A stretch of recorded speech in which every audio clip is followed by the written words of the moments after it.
Эфир абхазского телевидения продолжает русская служба новостей. Здравствуйте. В студии Алиса Шамба. И в начале выпуска коротко о главных темах минувшего дня. В Абхазии отметили 150-летие со дня рождения Дмитрия Гулия.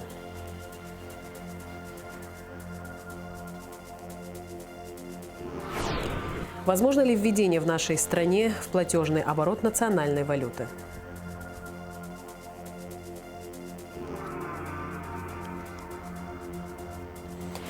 Впервые Республиканский профсоюз экскурсоводов Абхазии организовал мероприятие в честь профессионального праздника.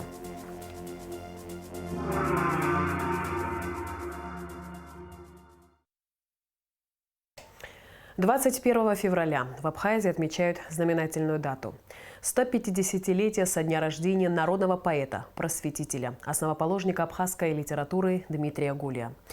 В Сухуме состоялась церемония возложения цветов к памятнику Дмитрия Иосифовича. В мероприятии приняли участие президент Аслан Бжани, вице-президент Бадра Гунба, спикер Народного собрания Лаша Ашуба, члены правительства, депутаты, представители творческой интеллигенции, общественность и школьники. Основоположник абхазской литературы, просветитель, ученый, лингвист Дмитрий Гулия родился 150 лет назад. Роль Дмитрия Гулия в становлении абхазской культуры очень велика. Ему принадлежат труды по языку, истории, этнографии абхазов, хрестоматии и учебники. Совместно с Константином Мачеваряни он составил первый абхазский алфавит и написал первые учебники, по которым в конце прошлого века обучались дети. Кроме того, он является автором первых стихов, опубликованных на абхазском языке. Именно благодаря Дмитрию Гулию абхазская национальная литература известна во многих странах мира и по сей день продолжает успешно развиваться. В плане культуры и образования нашего народа Дмитрий Гулия решил неординарную задачу. Он встал у основы нашей цивилизации, новой цивилизации. Мы так считаем, и мы рады, что он есть. Мы учимся. Мы воспринимаем, мы говорим на своем языке, мы подражаем ему. Разве это не здорово? И я желаю всему нашему народу процветания, мудрости. Дмитрий Гулия известен как выдающийся переводчик. Впервые на абхазский язык он перевел Евангелие и христианские молитвы. Кроме того, он организовал и возглавил первую абхазскую театральную труппу. Был основателем и редактором первой газеты «Апсны», издаваемой на абхазском языке. Какую бы область нашей жизни мы ни затронули, повсюду соприкасаемся с гениальной личностью Дмитрия Гулия. В дань уважения к наследию великого деятеля и в напоминание о важности сохранения и развития абхазской культуры и литературы для будущих поколений указом президента Аслана Бжани 2024 год объявлен в Абхазии годом Дмитрия Гулия. В рамках действующей комиссии, государственной комиссии по проведению памятных праздничных мероприятий в этом году запланировано большое количество мероприятий торжественных. Это театрализованные представления, это выставки, это дата, которую мы будем отмечать, основоположником которого он также является издание первой газеты, 105-летию первой газеты и многие другие мероприятия. Этот год посвящен исключительно году Дмитрия Гулия. Дмитрий Гулия был многогранным человеком, посвятившим всю свою жизнь возрождению национальной культуры Абхазии, и память о нем навсегда в сердце абхазского народа. Алика Трапш, Фатима Герги, Алексей Агухава, Камила Джопуа, Абхазское телевидение. Мы еще вернемся к теме празднования 150-летия со дня рождения Дмитрия Гулия, а пока к другим новостям. За вклад в развитие и популяризацию национальной литературы и культуры президент Аслан Бжани подписал указ о присвоении почетных званий «Заслуженный работник культуры Абхазии». Почетное звание присвоено Вахтангу Абхазову, Вячеславу Бегвава, Надежде Венедиктовой, Гунде Квициния, Хайри Кутарба, Геннадию Ломе, Дауру Начкибе, Гунде Сакане, Заирит Хайцук, Денису Чачхале, Виталию Шария. Президент Аслан Бжани дал интервью ТАСС, в котором рассказал об итогах встреч в Москве, о договоренностях России и Абхазии, а также о том, как в стране решаются проблемы безопасности, энергетики, о ситуации на абхазо-грузинской границе, перспективах вступления в союзное государство, развитии туризма и культуры. Аслан Бжани отметил, что Абхазия заинтересована в участии в союзном государстве России и Белоруссии при сохранении своей независимости. Но работа в этом направлении может занять до 10 лет.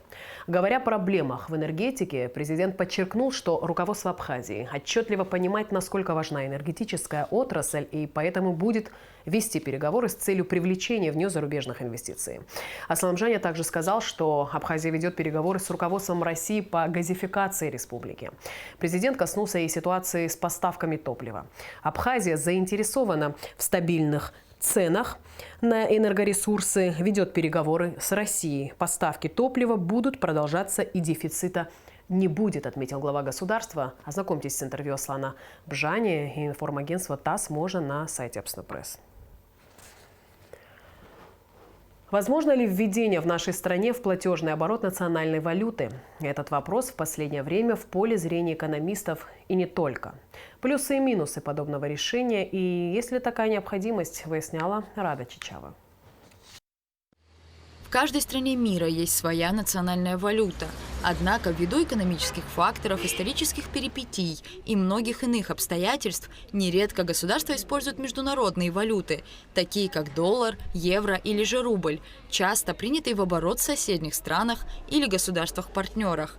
В Абхазии также существует собственная денежная единица – Апсар, официально введенный законом в 2008 году. Изначально выпускались исключительно памятные монеты Апсары, но с 2018 года выпускаются также и памятные купюры. Идея создания национальной валюты возникла сразу после окончания нашей войны. В 90-х годах очень много думали, разрабатывали различные проекты, дизайны. Даже было введено понятие «Апсар», которого ранее до этого не было. Но, к сожалению, имитировать национальную валюту в те годы по политическим причинам, в силу непризнанности, было невозможно.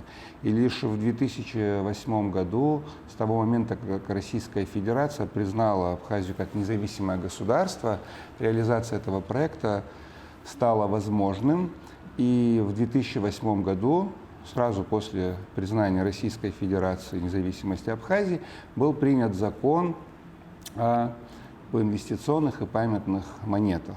На данный момент Апсары пользуются, по словам Беслана Барателия, особой популярностью среди нумизматов, также являясь инвестиционной единицей. Главной целью использования собственной валюты на сегодняшний день является популяризация Абхазии и национальной культуры. Хоть является платежным средством, но она не может быть использована как средство платежа. И поэтому главной задачей Банка Абхазии была эмиссионная деятельность Апсаров в первую очередь в качестве выпуска памятных и инвестиционных монет. С 2008 года, в прошлом году было 15-летие, так скажем, юбилейная дата, 15 лет эмиссионной деятельности Банка Абхазии. За это время Банком Абхазии было выпущено 126 видов монет общим тиражом до 100 тысяч штук и 2 банкноты общим тиражом 25 тысяч штук. На сумму Банком Абхазии за эти годы было реализовано монет и банкнот на сумму около 300 миллионов рублей. Кроме задачи получить доходы от эмиссионной деятельности, хотя это важно, но в данном случае для банка главнее является популяризация Абхазии через монеты и банкноты. Участие Банка Абхазии в различных конференциях, выставках, нумизматических площадках, изданиях специализированных привело к тому, что интерес к памятным и инвестиционным монетам и банкнотам в Абхазии вырос колоссально. Он теперь есть спрос со всех стран мира. Долгие годы различные экономисты ведут дискуссию относительно необходимости введения в денежный оборот национальной валюты. Беслан Баратели отметил, что вопрос применения апсаров как средств платежа выходит за рамки банковской деятельности. Сам факт введения валюты, сам по себе факт в контексте, в отрыве от реформ, которые должны проходить в стране, сам факт ни к чему не приводит, потому что есть страны, где имеется своя валюта в большинстве стран, и страна испытывает колоссальные финансовые сложности, инфляцию, обесценение. Ну, далеко идти не нужно. Соседняя Турция, вы знаете, последние годы сталкивается с серьезными проблемами, особенно в сфере, значит, инфляции, девальвации своей валюты. Хотя есть валюта, но она не способна. Бывают другие страны, наоборот, которые успешно справляются с кредитно-денежной политикой. То есть к чему я говорю? Просто введение валюты само по себе, оно не решит никаких проблем, если в комплексе не будут решаться другие вопросы. А в нашей ситуации, когда у нас слабая экономика и очень серьезная зависимость от внешней помощи, когда значительная часть бюджета идет в виде помощи из Российской Федерации в рублях, когда наши пенсионеры получают российскую пенсию в рублях. Однако, как отметил Беслан Барателя, в экономических условиях Абхазии говорить о введении национальной валюты на данном этапе не приходится. Очень серьезная зависимость от внешней помощи, когда значительная часть бюджета идет в виде помощи из Российской Федерации в рублях, когда наши пенсионеры получают российскую пенсию в рублях, а эти суммы до 10 миллиардов рублей в год доходят. Учитывая отрицательное сальдо внешнеторгового баланса Абхазии, учитывая дефицитные бюджеты, которые у нас имеются, мне кажется, что пока говорить о таких проектах рановато, потому что появление такой валюты, оно может нашей валюты как бы в обращении на фоне того, что я рассказываю, оно может даже и обострить ситуацию, которая есть. Поэтому мне кажется, что вопрос о введении валюты может стоять, когда мы сможем создать эффективную национальную экономику, сбалансированную, с крепкими финансовыми институтами, когда государственный бюджет не будет сталкиваться с дефицитом, когда платежный баланс не будет сталкиваться с превышением импорта над экспортом. И только в этом случае можно рассуждать о том инструменте, который может появиться в связи с введением валюты. Нужно или нет вводить в Абхазии в оборот национальную валюту? Этот вопрос обсуждается в обществе не первый год. Экономисты высказывают различные мнения, однако точно одно. Учитывая сегодняшнюю геополитическую ситуацию, введение национальной валюты в нашей стране будет связано с многими сложностями. Рада Чачава, Константин Парулуа, Абхазское телевидение. Ежегодно, 21 февраля, многие страны мира, особенно те из них, которые являются центром туризма, отмечают Всемирный день экскурсовода или Всемирный день туристического гида. Как правило, проводятся тематические экскурсии, форумы и семинары, на которых специалисты обсуждают проблемы и перспективы отрасли, делятся опытом и идеями. Впервые Республиканский профсоюз экскурсоводов в Абхазии организовал мероприятие в честь профессионального праздника. Подробности в репортаже Шазины Ханагуа. На Сухумской набережной в любое время года жизнь бьет ключом. Нельзя побывать в Сухуми и хоть раз не прогуляться по набережной. Ведь у каждого строения своя история и колорит.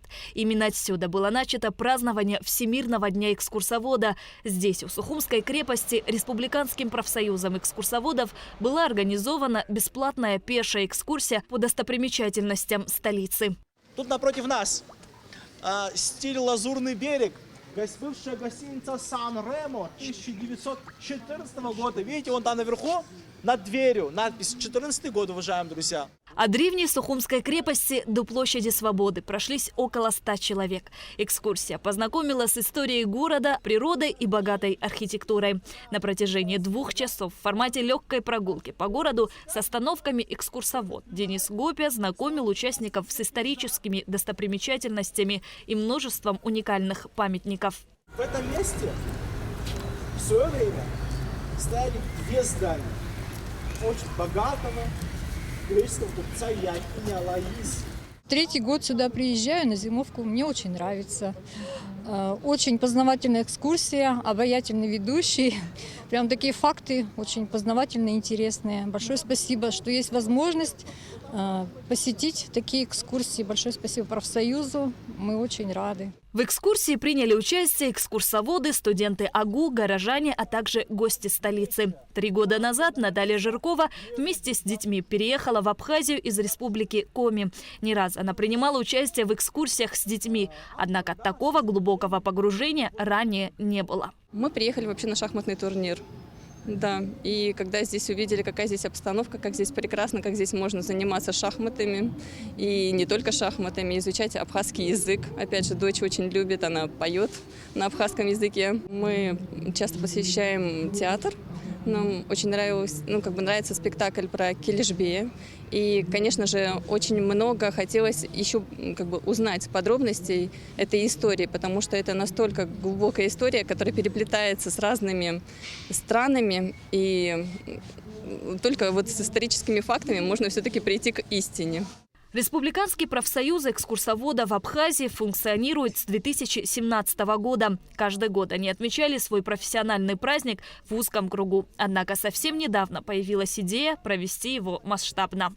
Сегодня мы заложили хорошую традицию ежегодно в Абхазии так массово с рядом мероприятий праздновать такого рода мероприятия. Этот день уже во всем мире празднуется на протяжении 33 лет, а массово в Абхазии первый раз. Да, я надеюсь, что эта традиция она будет приумножаться, и на следующий год мы будем этот праздник не только праздновать в столице, да, но и во всех городах нашей республики. Топонимика Абхазии по пути следования экскурсионных маршрутов. Под таким названием далее в здании нацбиблиотеки прошла лекция с экскурсоводами. Экскурсовод – это не только рассказчик. Это еще ученый, организатор и даже актер. Следует отметить, что число лжегидов растет, так как увеличивается уровень туристического потенциала республики. Нелегальные экскурсоводы искажают историю Абхазии, обычаи народа. Более того, распространяют дезинформацию. По мнению экскурсоводов, важно правильно преподносить информацию. Любая наука, историческая наука тоже не стоит на месте, правда? И мы все двигаемся вперед. 21 век на дворе, и у нас у всех есть возможность добывать информацию в разных архивах. Слава богу, это сейчас не советское время, да, тогда, когда здесь были грузины. И вы знаете, в свое время, в 50-е годы, мне наши ребята в архиве в Москве добыли материал, и там экскурсионный текст от Сухума до Рица, где утверждалось, что Рица будто бы это грузинское название. То есть какой целью это вообще делалось? Да? То есть топонимика это тоже наша история, это часть нашей истории, это часть нашей культуры. Любой топоним, он имеет свою историю. Нельзя вот так просто взять и выкинуть. Почему в советское время там Ахаля Афони назвали, да, там Новый Афон, там Хупста там назвали Тетрисцхали, да, потому что потом со временем грузины что сказали? А вот видите, это наша топонимика там. Это же тоже политика определенная. В завершении официальной части мероприятия за активное участие в деятельности профсоюза и за вклад в развитие экскурсионной сферы молодые специалисты и ветераны были награждены грамотами. Впервые, опять же, в истории экскурсионного сообщества Абхазии, новейшей истории, были награждены ветераны нашей сферы. Это люди, которые внесли весомый вклад в становление экскурсионного дела Абхазии. Также были награждены и, помимо тех, кто работает с советского периода, тоже ветераны, но внесшие весомый вклад в становление, это и по методической части, и по организационной. Ну а также актив профсоюза отмечены были благодарностями от профсоюза за активное участие в деятельности, в различных акциях. Сейчас, когда люди много путешествуют по миру, требования к работникам туристической сферы значительно повысились. Ведь экскурсоводы и гиды – это люди, которые формируют первое впечатление гостей о стране. Шазина Ханагу, Инал Гвинджи, Абхазское телевидение. Возвращаемся к главной теме дня. В литературно-мемориальном музее Дмитрия Гуля прошел вечер памяти, посвященный 150-летию писателя.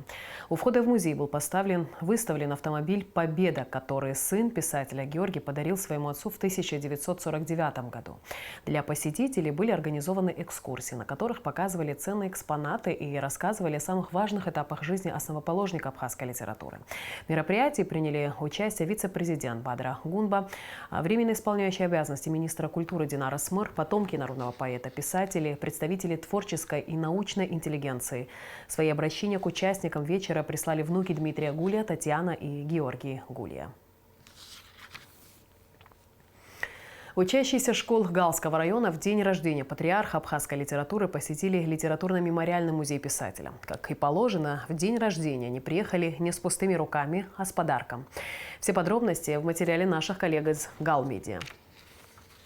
В честь 150-летия со дня рождения Дмитрия Гуля в дар Дом-музею делегация из Гала вручила небольшой денежный подарок в размере 170 тысяч рублей. В отделе образования на очередном совещании мы решили внести маленькую лепту от гальских детишек и учителей. Все 19 школ, как смогли, собрали. Вот здесь небольшая сумма. Это от нашего района для музея. Отмечает вся Абхазия 150-летие нашего великого абхазского писателя Дмитрия Гуля.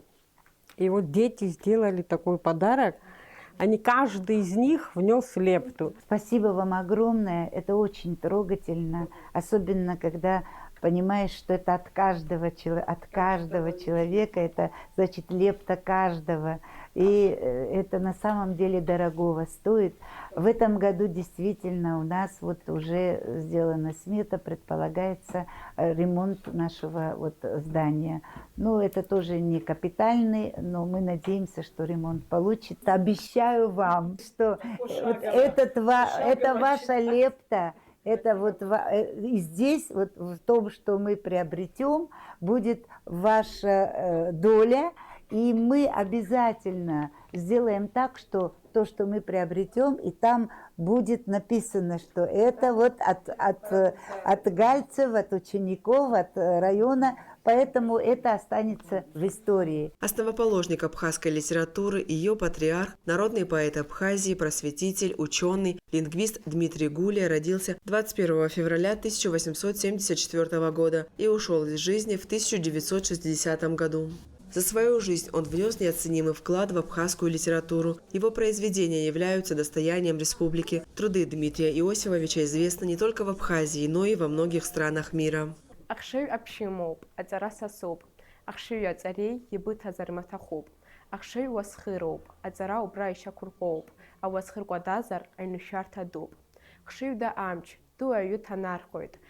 ямчи цизар нас аю дынархоит.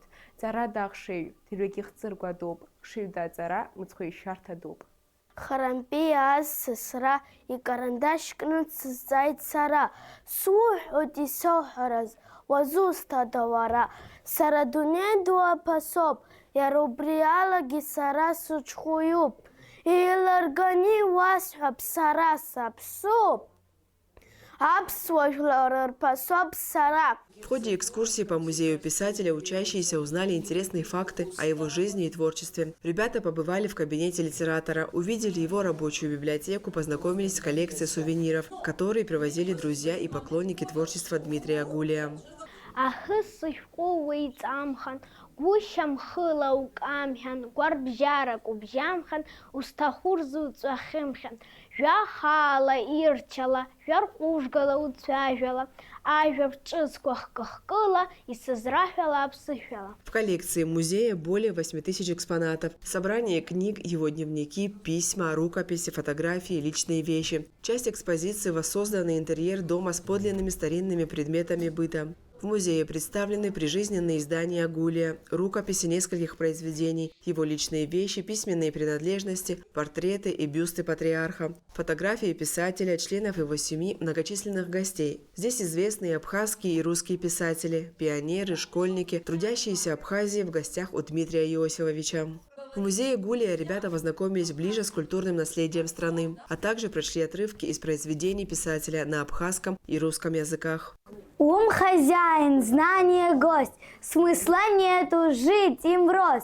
Ум опора, крыша знания, кто разрушит жизнь и здание. Сила без ума слепа, разрушит ее судьба. Если нет ума у знания, невозможно созидание. Милая Родина, что ты смотришь с печалью такой? Или потеряла кого-то, кто был любим тобой?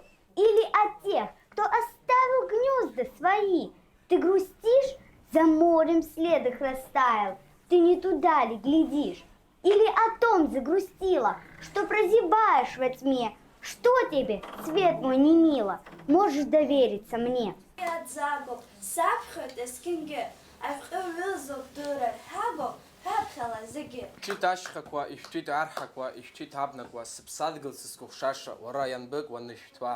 Иҿыхеит адәқьа, иҿыхеит ауа, иҿыхеит аԥсҭа, сыԥсадгьыл сызкәыхшаша, уара ианбык уанҿыхауа.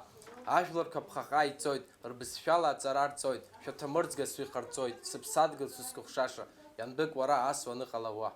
Сыхара, сыԥсадгьыл, иҟалазеи, закәызеи, иуԥшаауазеи, уцәыӡзеи, абас улахзеиқәузеи, ԥхыӡҟа ицаз угәариома, мшыннарцә иҟоу уџьабома.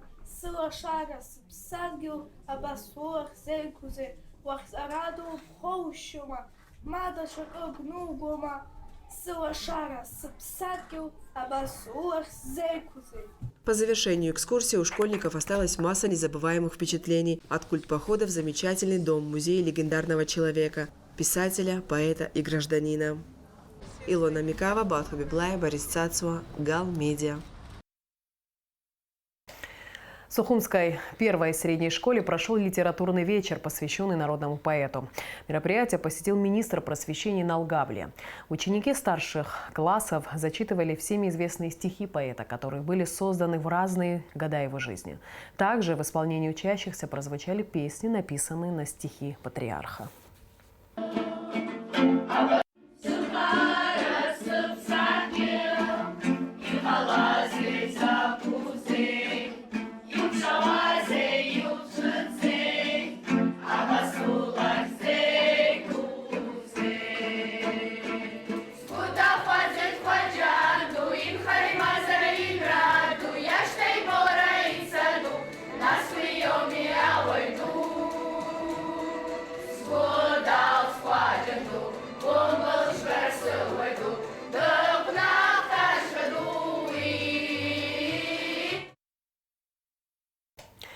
В завершении сегодняшнего выпуска мы предлагаем вашему вниманию репортаж Первого канала о Дмитрии Гулии. То, что журналисты другого государства не обошли вниманием празднование 150-летия абхазского писателя, говорит о масштабности и значимости его личности, его гениальности и вкладе в развитие национальной культуры. Впрочем, обо всем в репортаже. Просветитель, подаривший своему народу азбуку, литературу, первую газету и первый театр в Абхазии. Масштабные торжества в честь... Просветитель, подаривший своему народу азбуку, литературу, первую газету и первый театр в Абхазии. Масштабные торжества в честь 150-летия со дня рождения Дмитрия Гулия.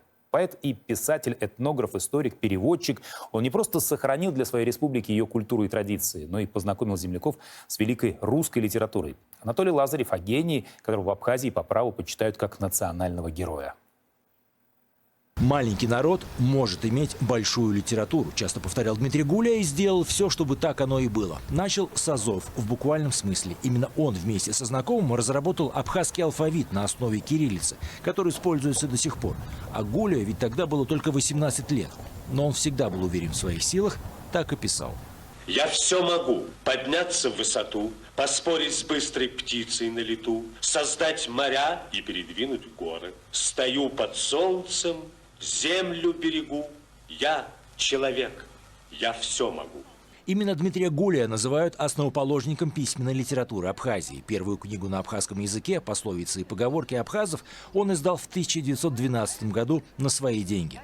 Он ездил по селам и раздавал крестьянам эту книгу. Они вырывали страницу, закручивали табак и курили. И моя бабушка ему говорит: Дмитрий, Ну зачем ты возишь? Ты потратил все, что у нас было, на эту книгу, возишь, люди курят. Он ей отвечал, ты знаешь, Елена, сначала они вырвут первую страницу, покурят, может, вырвут вторую, но потом заинтересуются. Практически невозможно представить культурную грань жизни Абхазии, у истоков которой не стоял бы Дмитрий Гулия. Дмитрий Гулия был основателем и душой первой абхазской газеты «Апсна». Под его редакцией она выходила в 1919-20-е годы и сыграла известную положительную роль в укреплении рождавшейся национальной абхазской литературы. Роль Гулия в развитии абхазской культуры сложно переоценить. Он сам много писал, и стихи, и прозу, переводил на абхазский Пушкина, Лермонтова, Чехова, а также узкоспециализированные тексты, например, справочник болезней домашних птиц, составлял учебники, хрестоматии. Первое письменное изложение истории Абхазии тоже его. Он, работая над этой книгой, собрал большой материал, который был разбросан в различных, уже недоступных широкому читателю изданиях по различным вопросам истории Абхазии. Именно про таких, как Дмитрий Гулия, говорят просветитель. Человек стоял у истоков письменности, литературы, истории Абхазии. Он создал первый абхазский театр и стоял у истоков этнографии. Ну, знаете, это такая глыба. За выдающиеся заслуги Дмитрию Гулия присвоили звание академик, а ведь у него высшего образования даже не было. Но было другое – желание доказать, что и маленький народ может иметь большую культуру. Анатолий Лазарев, Артем Тихонов, Павел Волконский, Елена Штоколова, Наталья Родионова. Первый канал. И в завершении выпуска традиционно о погоде. По сообщению Гидрометцентра, в четверг, 22 февраля, на территории Абхазии ожидается облачная погода. Ночью и утром преимущественно без осадков. Ближе к вечеру местами дождь, в горах снег. Температура воздуха ночью 2 плюс 7, днем плюс 7, 12. Температура морской воды плюс 10.